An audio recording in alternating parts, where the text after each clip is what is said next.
Assalamualaikum warahmatullahi wabarakatuh. Perkenalkan, saya Alma Sadrina. Saya mahasiswi Teknik Lingkungan dari UIN Aranyari, Banda Aceh. Pada kesempatan ini, saya ingin menceritakan beberapa kasus mengenai advokasi lingkungan yang menarik bagi saya. Yang pertama yaitu mengenai kasus perampasan tanah oleh tambang di Pulau Kecil Wawoni di Sulawesi Tenggara. Kasus ini awalnya dipicu oleh kebohongan Gubernur Sulawesi Tenggara tentang menyalahi komitmen yang telah disampaikan kepada publik yang berisikan tentang pencabutan dan penghentian izin pertambangan yang berada di Pulau Wawoni. Tapi ternyata Gubernur hanya mencabut 9 dari 16 izin tambang, dan itu pun hanya izin-izin yang sudah habis masa berlakunya. Akibatnya timbullah konflik dari kelompok masyarakat dengan melakukan penghadangan alat berat yang akan menerobos paksa dan menggusur lahan-lahan warga.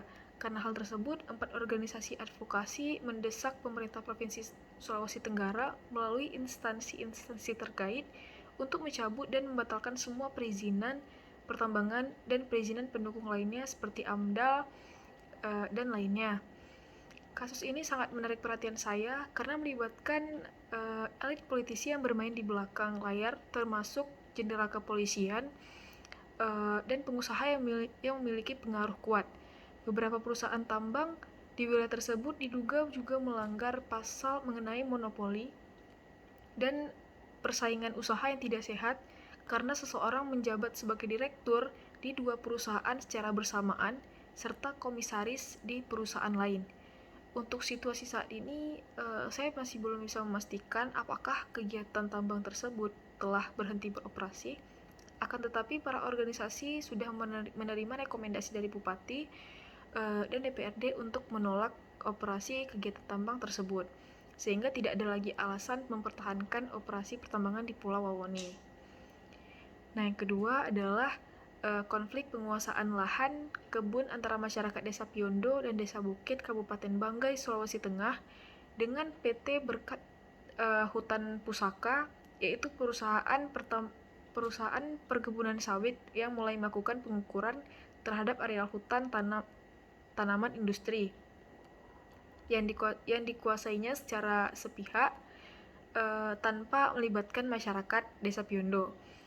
Nah, lama-kelamaan masyarakat mulai merasa tersisihkan dari daerahnya sendiri.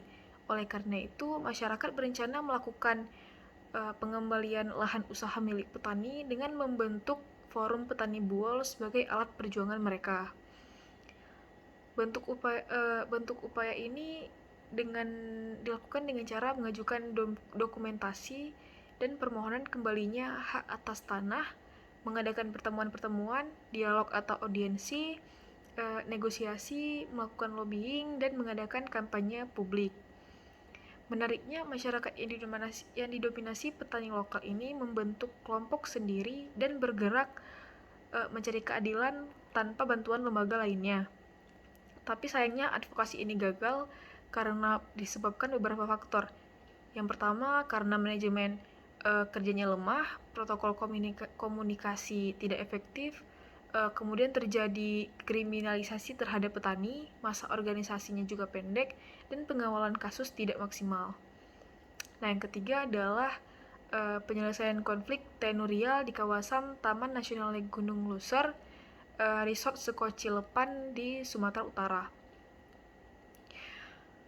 Kawasan Taman Nasional Gunung Luser menghadapi berbagai permasalahan dengan adanya aktivitas atau kegiatan ilegal yang mengancam kelestarian kawasan, antara lain berupa aktivitas perambahan, pemburuan ilegal, kemudian illegal logging, kebakaran hutan, dan lainnya.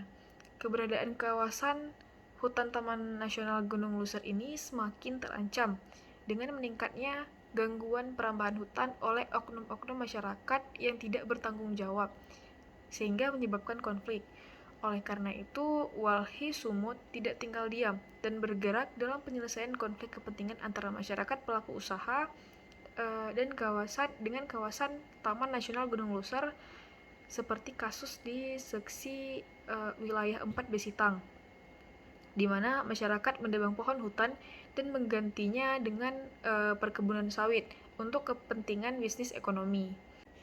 Yang menarik bagi saya adalah biasanya masyarakat yang bermukim di sekitar tempat mencoba berinisiatif untuk melindungi hutan agar tidak dirusak. Tetapi berbeda dengan kasus ini, dengan kasus-kasus sebelumnya pernah terjadi, dan itu sangat disayangkan. Nah, dalam kasus ini Walhi Sumut juga bertindak sebagai mediator antara pihak yang bersengketa dalam rangka menjembatani penyelesaian konflik tenurial antara masyarakat yang bermukim di sekitar hutan dengan manajemen Taman Nasional Gunung Luser dengan melakukan pendekatan berbagai pihak yang berkepentingan sehingga penyelesaian konflik bisa diselesaikan dengan baik.